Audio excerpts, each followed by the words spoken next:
people who are already doing this and who are stepping up to look out for those around you, thank you. As you do your part, know that we have your back. Across the country, we're deploying additional support to provinces and territories that have been hit hardest by this third wave. For Alberta, we continued reaching out to the province through the weekend. We're offering whatever help they need to get the situation under control and keep Albertans safe. For the GTA, the second team of healthcare workers from Newfoundland and Labrador will arrive at Pearson this afternoon on board a Canadian Armed Forces airplane. They'll join the first team that's already there, as well as the Armed Forces members who are helping in Toronto hospitals. And for all Canadians, we continue to deliver PPE, rapid tests, and of course, vaccines. We have now delivered 16.8 million doses of COVID-19 vaccines to the provinces and territories. This week, just like every week in May, we're receiving 2 million doses from Pfizer alone. Already 1.3 million doses of this week's shipment have been delivered to the provinces and territories. For Moderna, we're picking up our next shipment tonight in Europe, and by tomorrow morning, 1 million Moderna doses will be on the ground in Canada. Almost all of these doses will arrive in provinces and territories by the end of the week. En tout, plus de 3 millions de doses de vaccins vont être livrées cette semaine. Chaque jour, de plus en plus de gens se font vacciner. Chaque dose nous permet de protéger une autre personne. Chaque dose est un pas de plus vers la fin de cette pandémie. Remember, all vaccines in Canada have been approved by Health Canada. Our advice to provinces and territories and to Canadians has not changed. Dr. Tam will have more to say in a few minutes, but make sure you get your shot as soon as it's your turn. Already, we're seeing how vaccines, along with public health measures, keep people safe. We've administered hundreds of thousands of vaccine doses in hundreds of Indigenous communities. Cases are now falling quickly in places across the country. In fact, for First Nations communities alone, active cases are about a sixth of what they were at the end of January. This is not a coincidence. Vaccines work. From day one, our top priority has been keeping people safe. And as long as this crisis lasts, that remains job one. In Budget 2021, we laid out an additional $1.2 billion to finish the fight against COVID-19 for Indigenous communities. This will go towards everything from hiring nurses to getting PPE to the front lines. Dans le budget de 2021, on prévoit aussi investir plus d'un demi-milliard de dollars dans une stratégie en matière de santé mentale et de bien-être pour les Premières Nations, les Inuits et la nation métisse. La santé mentale, c'est tout aussi important que les autres aspects de notre santé et chacun mérite les soins et le soutien dont il a besoin. En fait, en ce début de la semaine de la santé mentale, je tiens à rappeler à tout le monde que si vous éprouvez des difficultés, vous n'êtes pas seul. Demandez de l'aide.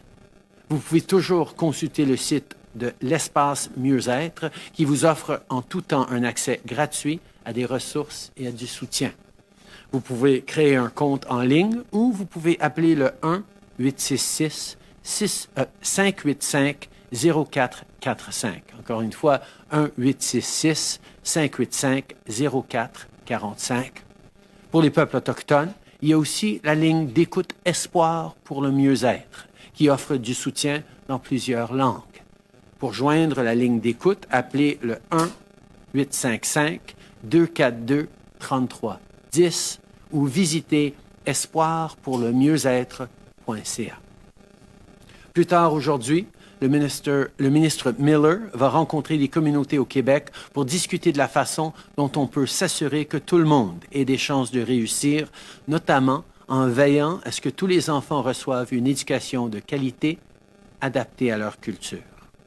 Le but est d'écouter ce dont les communautés ont besoin et de voir comment on peut continuer à avancer ensemble sur la voie de la réconciliation.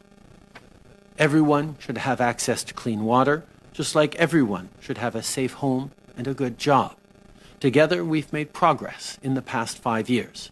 On drinking water alone, we've lifted 106 long-term advisories since 2015. But if this pandemic has taught us anything, it's that there's always more work to do. That's why we're investing $6 billion for Indigenous infrastructure projects. Whether for roads or schools, this will close gaps that far too many people still face and support good jobs across the country. Together, we can and we will continue to move forward. En raison de cette pandémie, de nombreuses personnes dépendent de plus en plus des connexions sans fil, que ce soit pour l'école ou le travail ou pour prendre des nouvelles de la famille. Un forfait cellulaire ou une connexion Wi-Fi à domicile n'est plus un luxe, c'est une nécessité. Et c'est quelque chose que tout le monde devrait pouvoir se permettre. En 2019, on a promis de réduire de 25% le coût des services cellulaires et sans fil.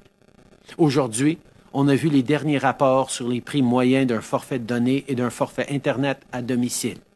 Les prix ont baissé de 9 à 28%. C'est une nouvelle encourageante. On est sur la bonne voie. Alors qu'on rebâtit à la suite de cette pandémie, on va s'efforcer toujours de rendre la vie plus abordable pour la classe moyenne. Finally, I want to recognize that May marks the start of both Asian Heritage Month and Canadian Jewish Heritage Month. As we celebrate the contributions of Asian Canadians and of the Jewish community alike, we have a lot to be thankful for. Because from dropping off groceries for neighbors to organizing PPE drives, in the last year, people have come together like never before. Truly, diversity is our strength, and it's something we must always stand up for. There is no place in Canada for anti-Semitism. There's no place for anti-Asian racism. There's no place for hatred or discrimination against anyone or any community. On est toujours plus fort ensemble, aujourd'hui et à chaque jour. Merci beaucoup. Je suis maintenant content de passer la parole à la ministre Anand. Anita.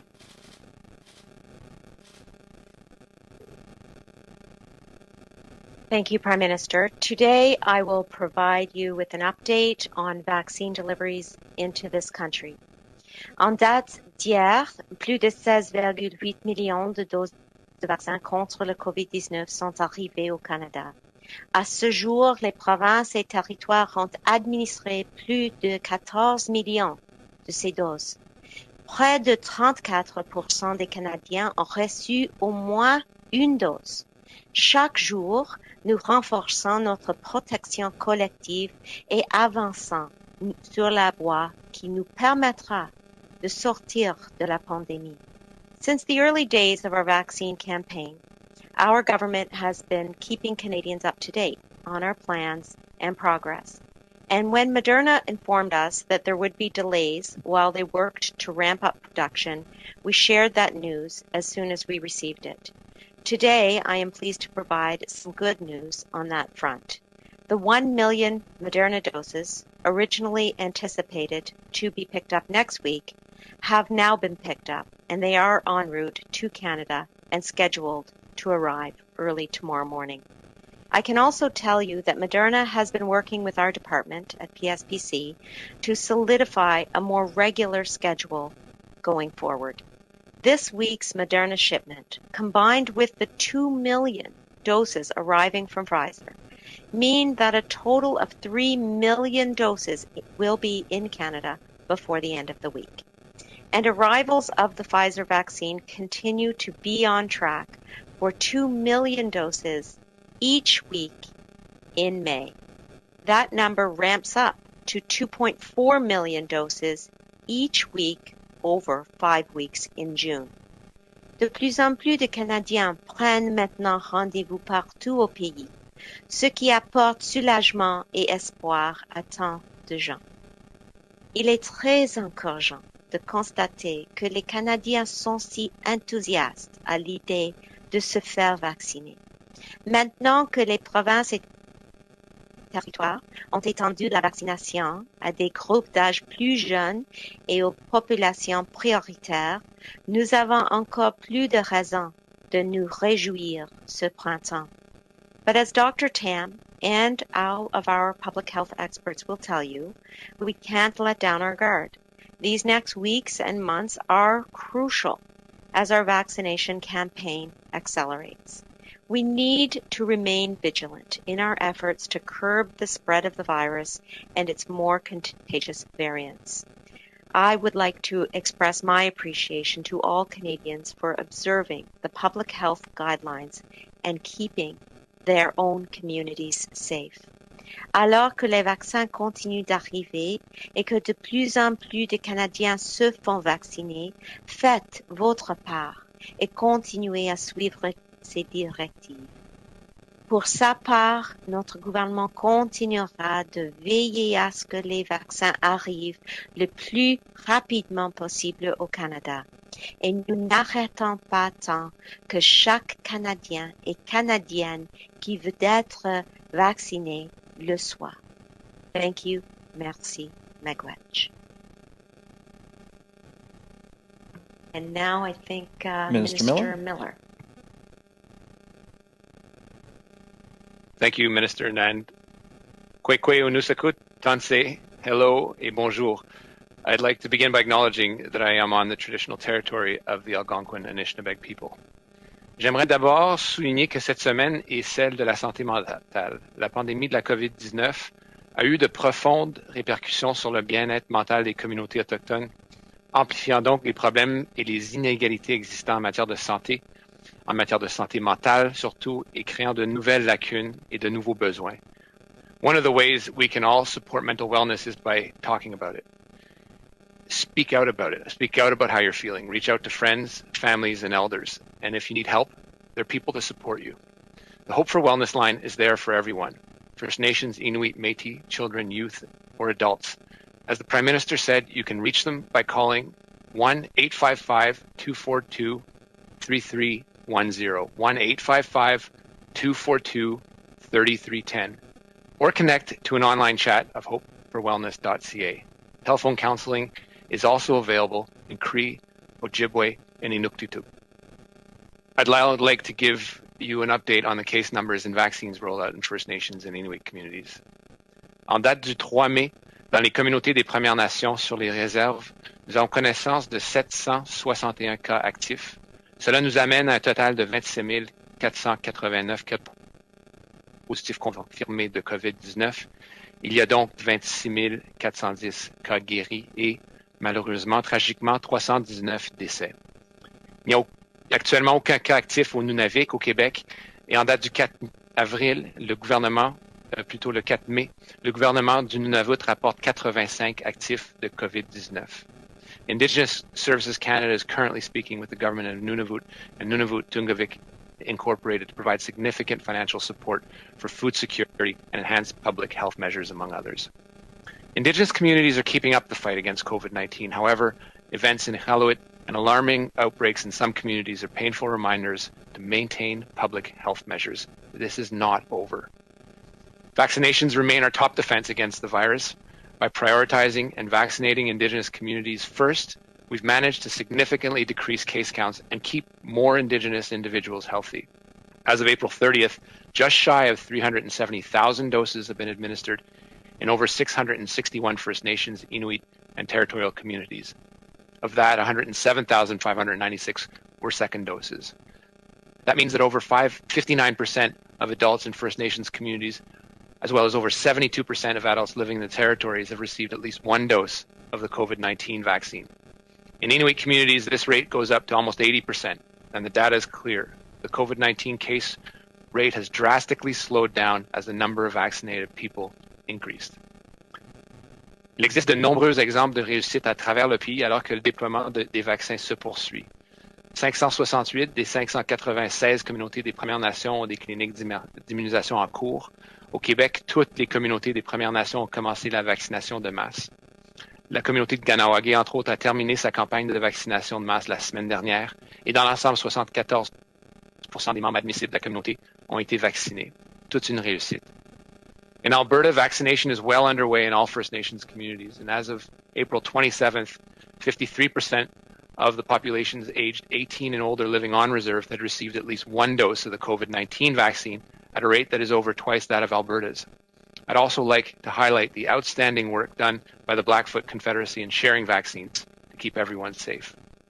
Despite the recent surge in cases in Alberta, active cases among First Nations in communities on reserve has totaled recently 223 active cases, and it's encouraging to see the support and partnerships in the vaccine rollout. The Canadian Armed Forces also continue to assist vaccination teams with the accelerated pace of immunization in a number of on-reserve Indigenous communities in northern Manitoba, among others. CAF has also been assisting provincial vaccination authorities with tasks associated with vaccine administration in more than 25 communities in the Anishinaabe Nation in northern Ontario. This week in particular, CAF will be assisting in Winumin and Pikangikum First Nation communities with the second dose of COVID-19. Miigwech, Nakumik, Marci, thank you, et merci. Dr. Tam? Thank you very much. Bonjour à toutes et à tous. Last week, the world reached an amazing milestone of over 1 billion vaccines administered. And today, we'd like to give a shout out to the millions of Canadians who have been stepping up to get vaccinated, and the many among them who are actively helping others by sharing credible information and assisting in other ways. But first, the numbers update. To date, over 1.2 million cases of COVID-19, including over 24,300 deaths, have been reported in Canada. We are making progress nationally, but there are still a few tricky spots. The decline in national case counts has slowed to a less than 2% decrease over the past week, with an average of 7,900 cases reported daily. Unfortunately, the number of people experiencing severe and critical illness remains high. Over the past week, an average of almost 4,300 people with COVID-19 were being treated in our hospitals each day, including over 1,450 people being treated in intensive care units. At the same time, an average of 47 deaths were reported daily.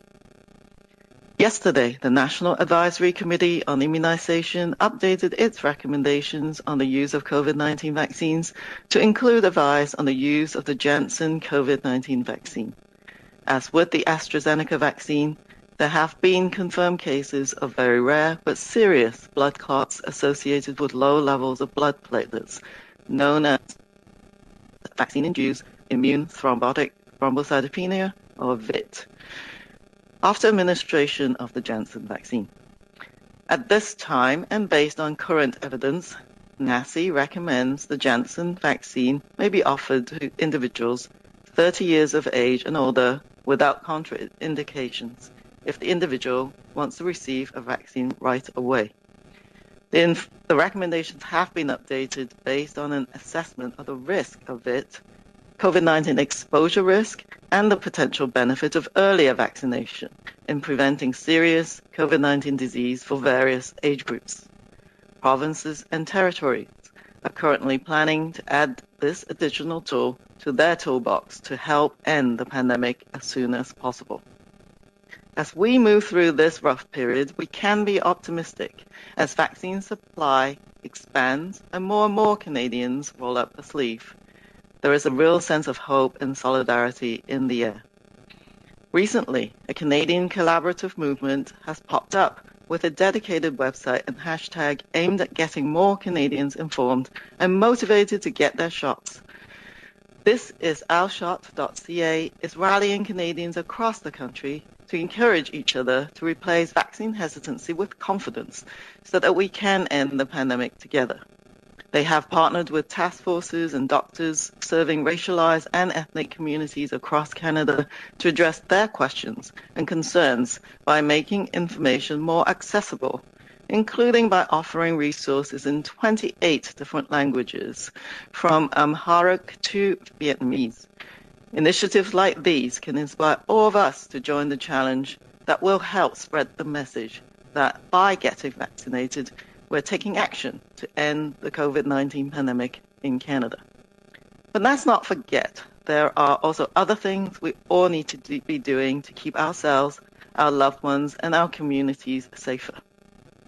Regardless of our vaccination status, we all need to continue following public health advice and maintain individual wash, mask, space practices, even as we're beginning to see the positive impact of COVID-19 vaccines.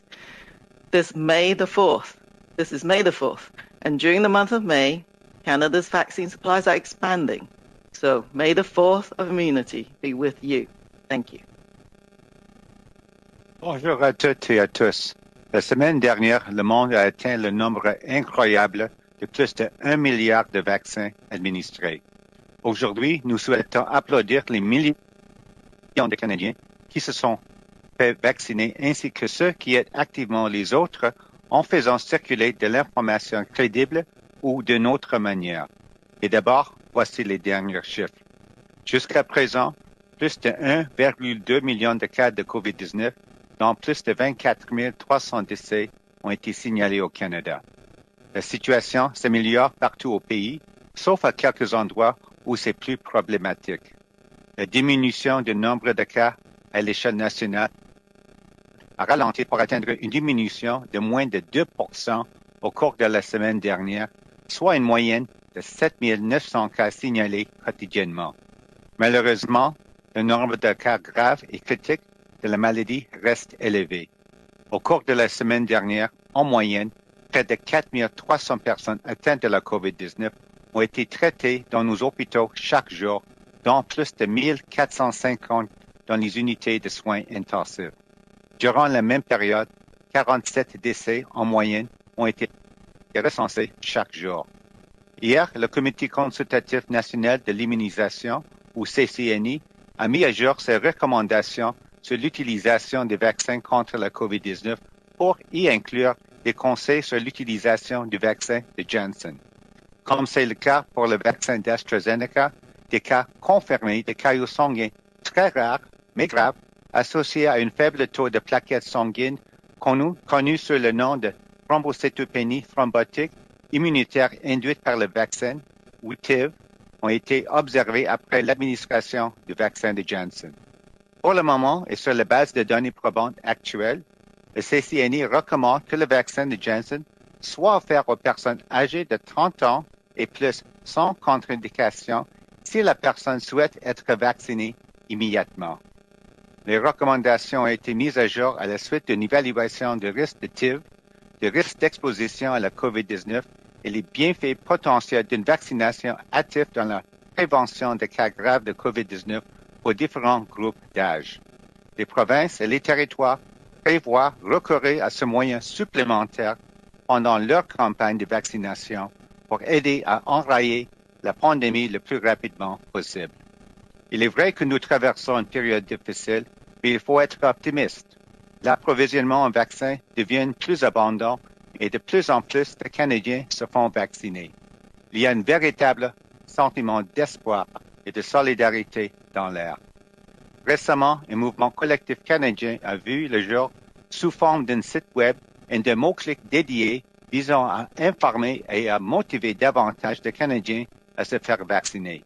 thisisourshot.ca cherche à mobiliser tous les citoyens pour qu'ils s'encouragent mutuellement à remplacer l'hésitation envers la vaccination par la confiance pour que nous puissions mettre fin à la pandémie ensemble.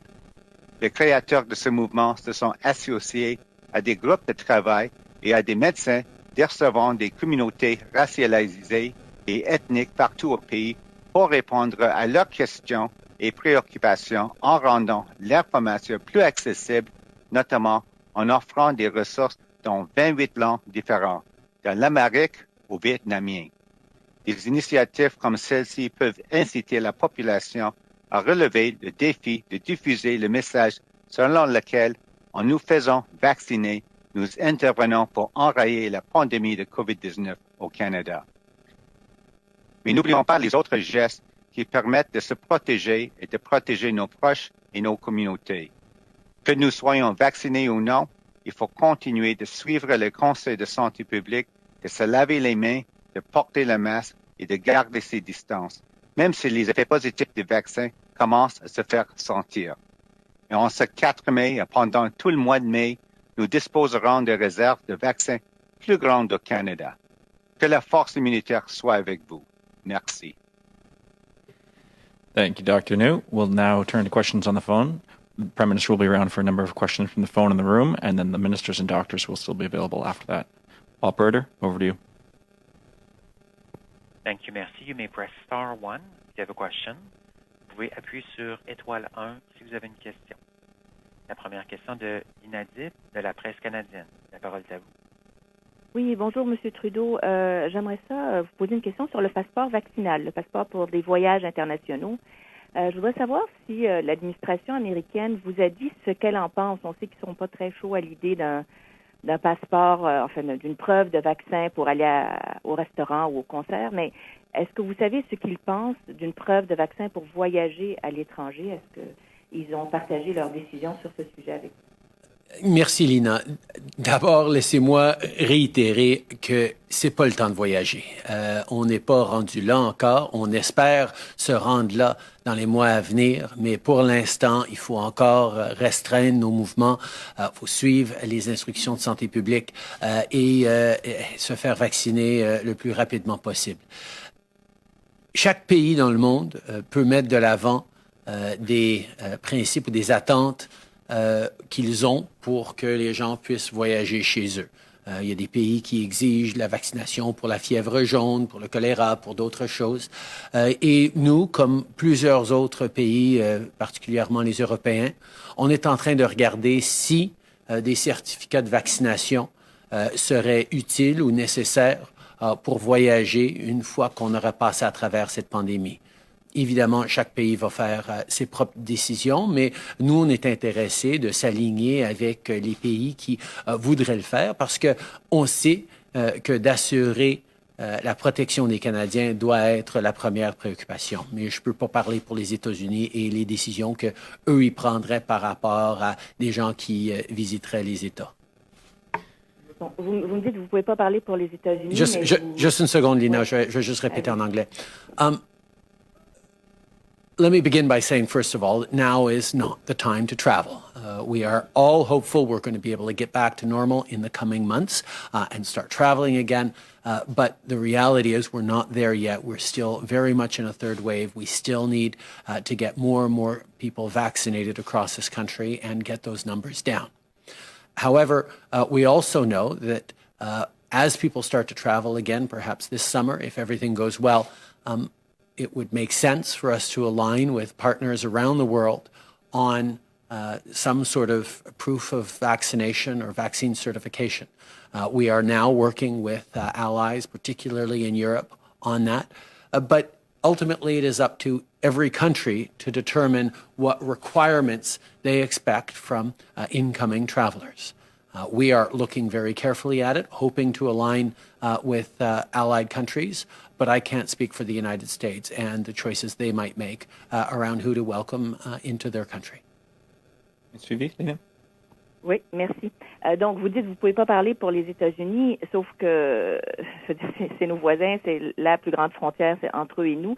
Est-ce que vous êtes en train de me dire que le Canada pourrait exiger des Américains une preuve de vaccin pour traverser la frontière quand les Américains n'exigent pas une preuve de vaccin pour que les Canadiens traversent vers le sud? On a vu depuis le début qu'on essaie d'aligner avec nos alliés, avec nos partenaires, particulièrement avec les États-Unis, ce qu'on a fait par rapport aux frontières terrestres, par exemple, depuis les tout débuts.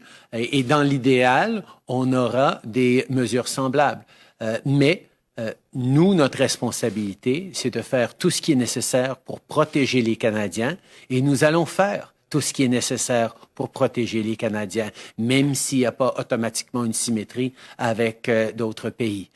Nous allons continuer de mettre d'abord et avant tout la priorité sur la protection des gens ici au pays. Merci. Prochaine question. Operator. Thank you, merci. The next question is from Charlie Pinkerton from iPolitics. Please go ahead. Good afternoon. Prime Minister, tomorrow at a meeting of the World Trade Organization's General Counsel a month-old request from India and South Africa to waive some patent protections to allow poorer countries easier access to COVID-19 vaccines will again be discussed. Would Canada vote in favor of this waiver, should it come to it? Canada well understands, Charlie, that this pandemic isn't over anywhere until it's over everywhere. And that's why at the WTO, with the WHO, with various partners around the world, we continue to work to ensure, including through COVAX and the ACT Accelerator, that there are vaccines available for people all around the world as quickly and in as large quantities as possible. I know the conversations around patent protections are ongoing, and Canada is actively participating in them, but we understand how important it is to get vaccines to the most vulnerable around the world, and we will keep working for that. A follow-up, Charlie? I would appreciate a more firm answer on whether or not Canada would support this, but I suppose a follow-up question would be, would vaccine passports be something that your government would be willing to create ahead of the time that everyone has access to vaccines, so before the time that everyone's had a chance to get 2 shots? As I've said, every step of the way, we're going to make sure we're doing everything we can to keep Canadians safe. And that means following science, listening to experts on recommendations they're making. We know that vaccination is a really important part of how we get through this for the long term.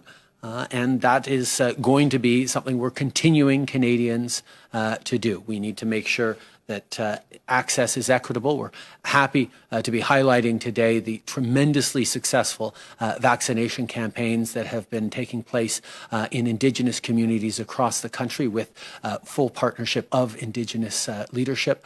These are the kinds of things we need to make sure that we're doing so that any steps we take moving forward are fair for everyone. But yes, as I said, we are looking at requirements around vaccination on international travel, and we will, as much as possible, align with partners and allies on these issues. Thank you, and we'll take one more question on the phone. Operator? The next question is from Ryan Tumulty from the National Post. Please go ahead.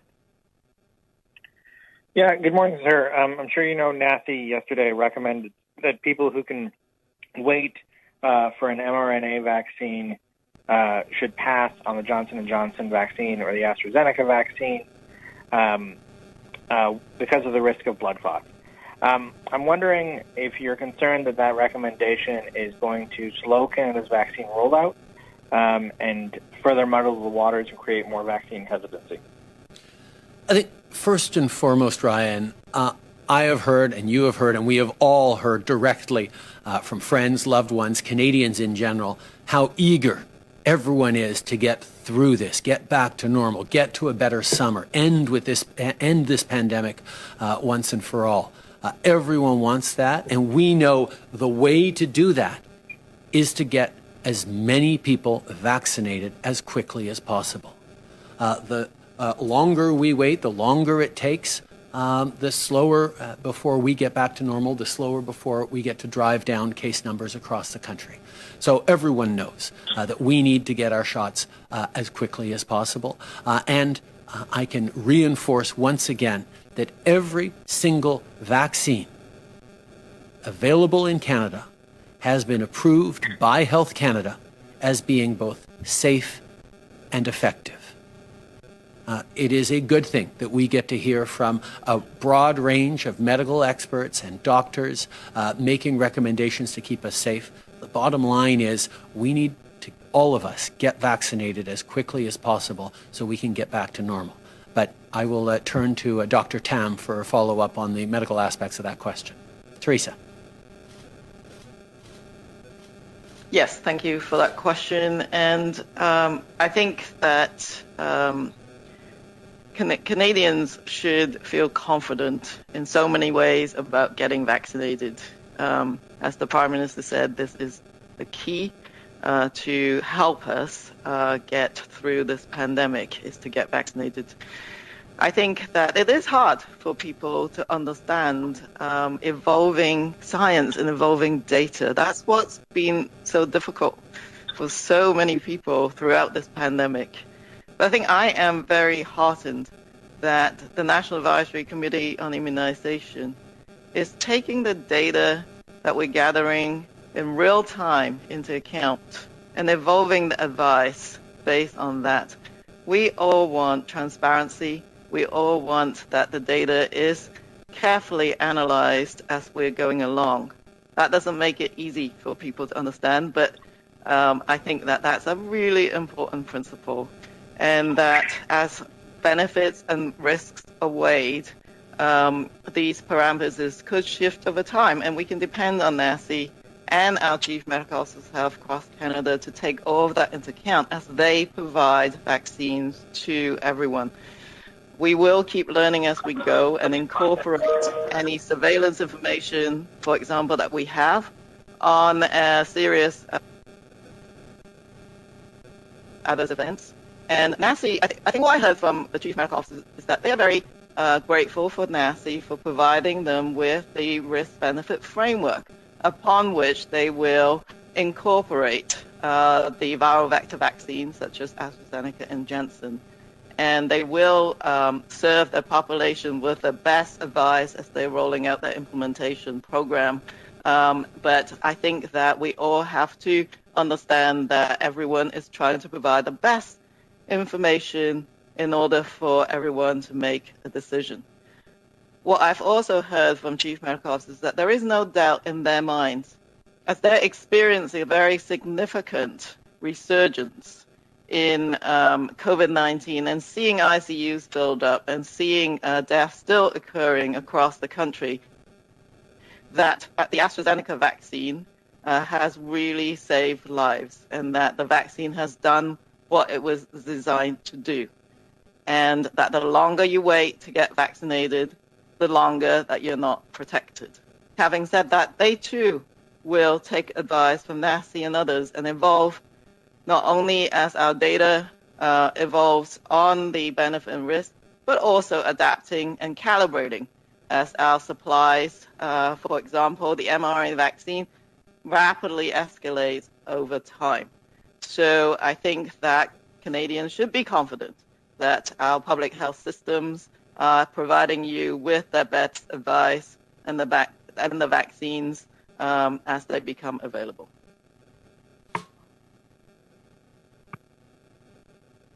C'est important juste une seconde, Ryan, je vais juste répondre en français. Je pense que tous les Canadiens veulent en finir avec cette pandémie et je pense que tout le monde comprend bien que la vaccination est une étape essentielle dans la fin de cette crise. Nous nous devons de se faire vacciner le plus rapidement possible avec tous les moyens là, mais je veux rassurer et répéter ce que les gens savent, c'est que Santé Canada a approuvé tous les vaccins qui sont utilisés au Canada comme étant sécuritaires et efficaces. Nous allons toujours écouter les experts, les scientifiques qui nous donnent des recommandations, mais l'important, c'est de se faire vacciner le plus rapidement possible, sachant que les vaccins sont sécuritaires et efficaces, tous les vaccins. Your follow-up, Ryan? Yeah, sir. Right now, Canadians are hearing from NACI, they're hearing from you, they're hearing from Health Canada, and they're hearing from local medical officers of health, and often they're hearing different advice. I'm wondering if you think, in retrospect, the government should have clarified the communications process so that Canadians aren't getting confused and potentially more vaccine hesitant in the middle of this pandemic. As we've pointed out many times, Canada is a big country with very different realities in terms of pandemic, in terms of demographics, right across the country.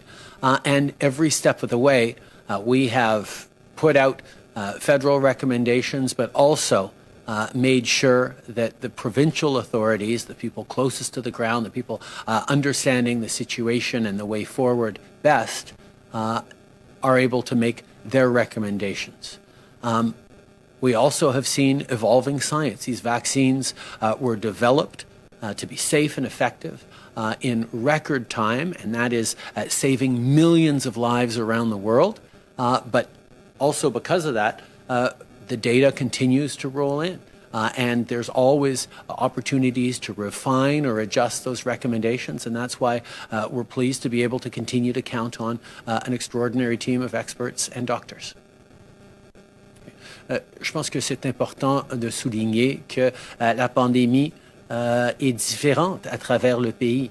Et bien que oui, on continue d'avoir des messages du fédéral, il y a aussi un besoin direct d'avoir des experts dans les différentes provinces et territoires pour partager ce qui est plus approprié pour leurs citoyens. On a des variations géographiques, on a des variations démographiques et on doit toujours faire confiance aux experts locaux.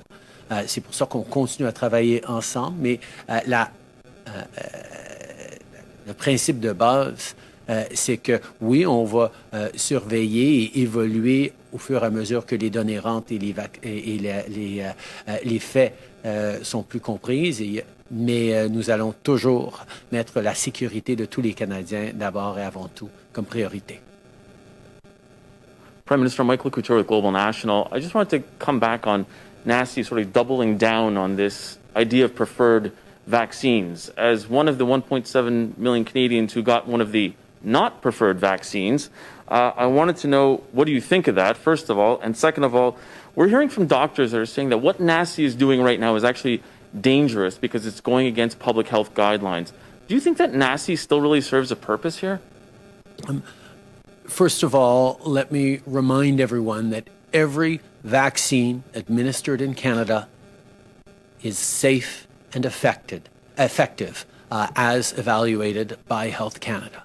The safety of Canadians is first and foremost. And we have seen the tragic impacts of COVID-19 all across the country, and vaccines are one of the key tools to reduce the deaths and the vulnerability of Canadians to COVID-19. That's why we are continuing to recommend to everyone to get vaccinated as quickly as possible so we can get through this, so we can see case numbers drive down and we can end with so many of these restrictions. I am very, very happy that I got my shot and I'm encouraging everyone to get vaccinated because that's what Health Canada and all experts are highlighting is necessary to get through this. Sorry, I got to follow. I just wanted to ask you, last week you talked about your Chief of Staff, Katie Telford, as a strong leader when it comes to fighting accusations of misconduct in the military. You said it's because of her leadership that you call yourselves a feminist government. So why does it seem like the Liberals at the National Defence Committee are trying to prevent her from testifying? And would you be okay with her testifying? It is unfortunate but not surprising to see Conservatives playing extremely aggressive partisan games with this issue. My focus, our focus as a government, our focus as a country needs to be on supporting survivors of sexual assault and harassment and recognizing that the systems that have been in place for many years in the military and elsewhere have not given people comfort to come forward, share their stories, and demand consequences. That is a failing that we have collectively had, particularly in the armed forces, and it's something that needs to end. We have taken significant measures over the past number of years, but as we've clearly seen, there is much more to do. And that's why we made announcements last week with Justice Louise Arbour and General Carignan to put in place measures that will make sure that anyone who experiences harassment, assault in the military or anywhere else for that matter in this country has ways to come forward, engage in a process, be supported, and know that we are serious about putting an end to the unacceptable culture that has tolerated this for far too long in our military and in other institutions. Je pense que c'est désolant de voir le Parti conservateur jouer des jeux extrêmement politiques avec cet enjeu.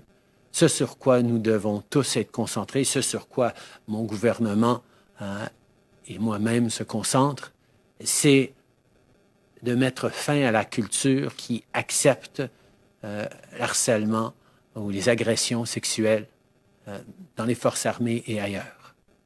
La réalité, c'est que trop de gens qui subissent des expériences inacceptables ne se sentent pas appuyés, n'ont pas les ressources et l'habileté de venir exiger des conséquences, de partager leurs histoires. Oui, on a fait des améliorations au cours des dernières années, mais ce n'est pas assez. Et c'est pour ça que nous avons annoncé la juge Arbour, la générale Carignan, pour mettre en place des meilleures mesures de soutien pour quiconque aurait subi des gestes inacceptables. Nous nous devons de nous assurer que les femmes et les hommes qui servent dans nos forces armées soient protégés pendant qu'ils servent notre pays. Glenn McGregor, CTV News. Prime Minister, you've repeatedly come here in this very room and said that the best vaccine to take is the first one offered to you. Based on that advice, 1.7 million Canadians went and got the AstraZeneca shot. Now they learn that that is not necessarily true from your science advisors, that some of them should have waited to take Moderna or Pfizer. Do you understand how frustrated they are by that? What do you say to them? And what do you say to someone who's got an appointment today to take AstraZeneca and is now maybe thinking that isn't the right vaccine for them? On a personal level, I am extremely pleased that I got the AstraZeneca vaccine a number of weeks ago. It was extremely important to me to be able to protect my loved ones, to protect my family, and to do my part to ensure that all Canadians get through this as quickly as possible. And that's the reality. We all want to get through this pandemic as quickly as possible, and that means all of us getting vaccinated as quickly as possible.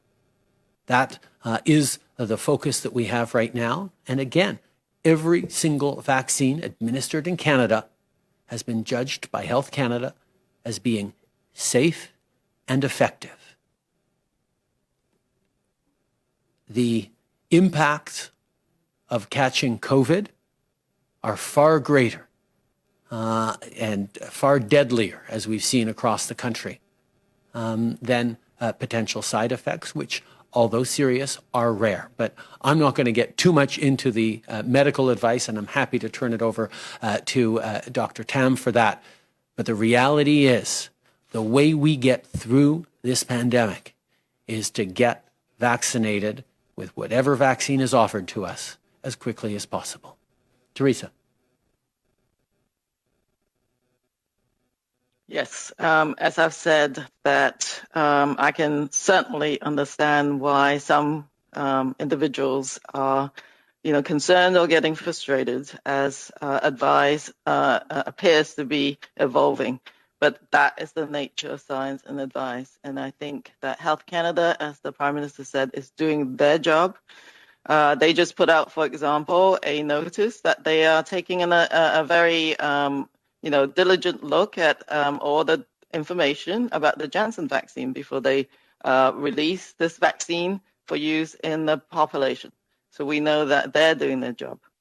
The National Advisory Committee on Immunization is also doing their job. So while overall benefits and risks are such that benefits might outweigh the risk, there are differences in how you look at benefits and risks depending on the disease activity within your jurisdiction or your local community, as well as your own risk in terms of your age or your risk factors. And the local public health department also takes into account the supply and logistic and other operational elements. But I think the bottom line is that everyone should be reassured that the regulator, the experts, and local medical officers of health have all done their work in a synchronized manner to provide the vaccines to the communities, so that you should trust that the vaccine program being offered to you is done with that best knowledge, and that information should be provided to everyone to make sure you get the best informed decisions. On AstraZeneca, on Janssen, we will continue to be monitoring the evolution in information. I think for those who received the AstraZeneca vaccine, as I've said, in the time frame that we're looking at, all medical officers have said it's been a really, really effective vaccine that saved lives. And I expect the National Advisory Committee on Immunization and the Chief Medical Officers will also look at what is the best advice going forward for those who already received a AstraZeneca vaccine, including any international evolving clinical trials and any domestic expert analysis on that second dose. So I just want to assure everyone that that advice will be forthcoming in time for when people need that second dose. But again, I'll reiterate from all chief medical officers that the AstraZeneca vaccine deployed in the middle of a third wave has saved lives and prevented serious illnesses. Hi, Prime Minister. Tom Perry, CBC. I'd like to ask you about international travelers coming into Canada. By air, they're being funneled into 4 airports. They're supposed to quarantine when they land. Some of them aren't, though. They're taking a fine instead. When we asked PHAC how many people are taking fines, they said it's a number above 500, but they couldn't give us an exact number. Also, it seems that travelers arriving in Vancouver and Toronto are getting fined. Travelers arriving in Calgary and Montreal are just walking away without getting fined. So why is it your officials don't seem to know exactly how many people are opting out of quarantine? Why is it travelers at some airports are being fined and others not? And what are you going to do about that? Thank you, Tom. First of all, let me remind people that when someone arrives in Canada, whether it's through an airport or through a land border, they have to show a 3-day PCR test that is negative. They have to get tested on arrival. They have to get tested again a week into their quarantine, and they do have to quarantine for 2 weeks at home. And that is for everyone arriving. On top of that, if you're arriving at an airport, you need to do a mandatory government-approved accommodation while waiting for the result of your on-arrival PCR test.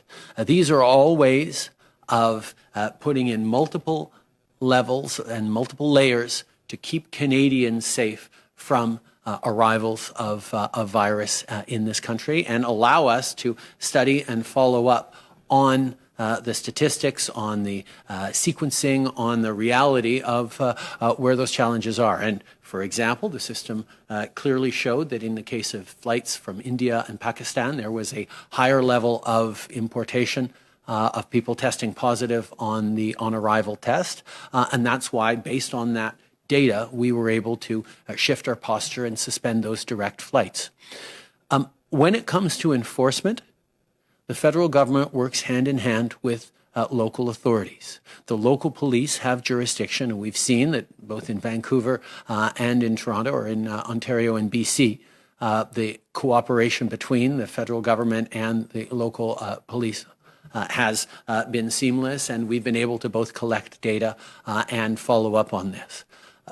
In other jurisdictions, the arrangements are slightly different with both Quebec and Alberta. That means we don't have the same access to the data of the local enforcement actions. But like I said, yes, the RCMP and PHAC and others make follow-up calls and are part of the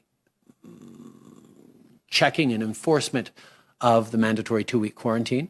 But local, municipal, and provincial police are also part of that equation and have the full authorities to bring in fines. And we certainly hope that there will be a greater access to data that can reassure people that those fines are indeed being applied and enforced everywhere across the country. Je pense que c'est important de souligner que les voyageurs qui arrivent au Canada doivent faire un test avant d'embarquer dans l'avion. pour le démontrer sur arrivée, qui sont négatifs. Ils doivent se faire tester à l'arrivée et ils doivent ensuite se faire tester après une semaine de quarantaine et ils doivent faire ces 2 semaines de quarantaine. Pour ceux qui arrivent par avion, ils doivent attendre dans un hôtel approuvé par le gouvernement jusqu'à ce que leur test d'arrivée revienne négatif. On a mis ces mesures à plusieurs couches et plusieurs étapes, non seulement pour empêcher les variants et les cas d'arrivée en grand nombre au Canada, mais aussi pour pouvoir collecter des données pour mieux comprendre qu'est-ce qui arrive et où il y a des défis. Par exemple, ce qu'on a fait avec la suspension des vols de l'Inde et du Pakistan était basé sur le fait que sur les tests d'arrivée, il y avait un nombre beaucoup plus important de cas positifs et donc on a pris de l'action. En Colombie-Britannique et en Ontario, on est en train de travailler très proche avec les autorités locales et on a les données sur les pénalités données. Mais en Alberta et au Québec, on n'a pas ces mêmes données, ce même partenariat, mais je sais que la police locale est en train d'avoir toutes les autorités nécessaires pour faire des suivis, pour s'assurer que des gens qui n'obéissent pas au règlement de quarantaine vont avoir des conséquences salées. Hello, Mr. Trudeau, Man Hamidi with the Canadian Press. Sexual assault victims and advocates have complained that Liberal MPs have treated them rudely at committee meetings. Will you speak to your caucus about their behavior in committee meetings, and do you think that the rules need to be reformed to take a more trauma-informed approach? I think it's important for everyone to take a more trauma-informed approach on dealing with questions of sexual assault and sexual harassment, on providing support for survivors. Our institutions in general, whether it be the Canadian Armed Forces or our Parliament or workplaces across the country, need to do a better job of creating a supportive environment in which people who have experienced unacceptable actions are able to come forward and engage in a process that is going to support them and get consequences for inappropriate actions, and even further create environments in which those inappropriate actions don't happen in the first place. We all have to do better. We all need to take this seriously. And I know it's something that Liberal MPs, like all MPs, want to do a better job of. Every single party seems preoccupied with supporting survivors and making sure that we are improving our systems throughout government. And I can assure you that the Liberal government will continue to do just that. Bonjour, M. Trudeau, Juliane Lapointe de Radio-Canada. On comprend que Netflix sera exempté de la taxe sur les services numériques, qu'il n'aura pas à payer de taxe sur les revenus tirés de ses abonnements. Je vais vous demander, est-ce que vous trouvez ça juste et comment vous justifiez ça auprès des autres entreprises numériques? On est dans une économie mondiale qui a beaucoup changé depuis plusieurs années avec l'arrivée des GAFA, des géants du web particulièrement, qui ne payent pas leur juste part d'impôts. Chaque pays, comme le Canada, a mis de l'avant une promesse d'imposer des taxes et des impôts sur les géants du web à partir du 1er janvier de l'année prochaine. Mais notre préférence, c'est pas d'y aller seul, mais de s'aligner avec les autres pays dans le monde pour qu'on ait tous une approche coordonnée et harmonisée. L'OCDE est actuellement en train de regarder les détails de comment se faire et nous allons nous aligner dans l'idéal avec ce que nos partenaires à l'international sont en train de faire. Nous avions promis d'assurer que la taxe de vente s'applique sur les abonnements Netflix, comme on a promis en 2019. Et nous avons aussi promis que Amazon, Google, Facebook et Apple payent leur juste part d'impôts au Canada pour ce qu'ils offrent au Canada. On est en train de travailler là-dessus. C'est pas un enjeu facile, mais c'est un enjeu sur lequel, si nous sommes alignés avec le reste du monde, nous allons améliorer la responsabilité de ces compagnies de contribuer aux sociétés et à la vie des citoyens qui leur font des profits faramineux. I think it's extremely important to recognize that the world is changing, and the presence of online giants that haven't paid their fair share of taxes in the countries where they are operating is something that needs to end. That's why we made a commitment to do just that, to bring in a taxation regime for web giants as of January 1st, 2022, on our own if necessary, but ideally in alignment with other like-minded countries. The OECD is working very hard on creating that alignment so that we're able to move forward, and we will ideally harmonize with what the rest of the world is doing to make sure that everyone is paying their fair share. We are moving forward with applying sales tax to Netflix subscriptions to be fair to streaming services that are Canadian. But at the same time, we will continue to look for ways to make sure that companies that are making tremendous profits off of Canadians without paying their fair share of taxes are actually held to account, and that's something we're moving forward on. Thank you. That concludes the time that the Prime Minister has for questions. The ministers and doctors will be around for a few more moments afterwards for questions. We'll get started once the Prime Minister exits.